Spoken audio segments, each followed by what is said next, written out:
खबर है आपको गोजरा से, जहां पर ब्यूरो चीफ हाजी सफदर अली की रिपोर्ट के मुताबिक मुल्क भर की तरह गोजरा में भी मुफ्त आटा स्कीम जोरों शोर से जारी है, जिस महंगाई के हाथों सताए मुस्तहिक अफराद इस स्कीम से मुस्तफिद हो रहे हैं। Assistant commissioner Gojra doctor Rizwana Ashraf ने बेहतरीन कमांड एंड कंट्रोल का मुजाहरा करते हुए इन स्टॉल्स का सरप्राइज विजिट किया। इस मौके पर इनके हमरा एसएचओ सिटी चौधरी इमदाद असलम भी मौजूद थे।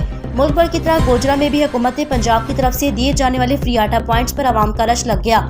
आटा लेने आए शहरियों की लंबी कतारें लग गई। इस मौके पर आवाम को किसी भी दुश्वारी से बचाने के लिए assistant commissioner Gojra doctor Rizwana Ashraf और एसएचओ सिटी चौधरी इमदाद असलम ने आटा पॉइंट के सरप्राइज विजिट शुरू कर दिए।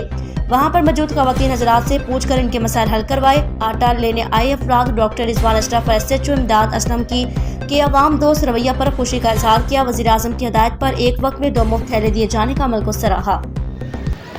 जी बिस्मिल्लाहिर्रहमानिर्रहीम। गवर्नमेंट ऑफ पंजाब की डायरेक्शन के मुताबिक सूबा भर के अंदर जिस तरह आटा की फ्री तकसीम जारी है, हमने गोजरा के अंदर भी स्टॉल लगाया और तकरीबन 30,000 बैग हम दे रहे हैं। हमारे पास 7 सेंटर चल रहे हैं। उन 7 सेंटर पर हमने सिटिंग अरेंजमेंट भी करवाई हुई है, सहाय का बंदोबस्त भी है और क्यू मैनेजमेंट को बेहतर करने के लिए पुलिस और इंतज़ामिया मिल के साथ दे रही है। तो इंशाल्लाह हम इस एक्टिविटी को कामयाब बनाएंगे और 25 रमज़ान अल मुबारक तक की एक्टिविटी चलनी है। और साफ़ियों से भी गुजारिश है कि वो लोगों को जो है वो आगाही दें कि जो अहल लोग हैं वही आएँ और जो आटा का अपना कोटा ले चुके हैं वो बार बार ना आए।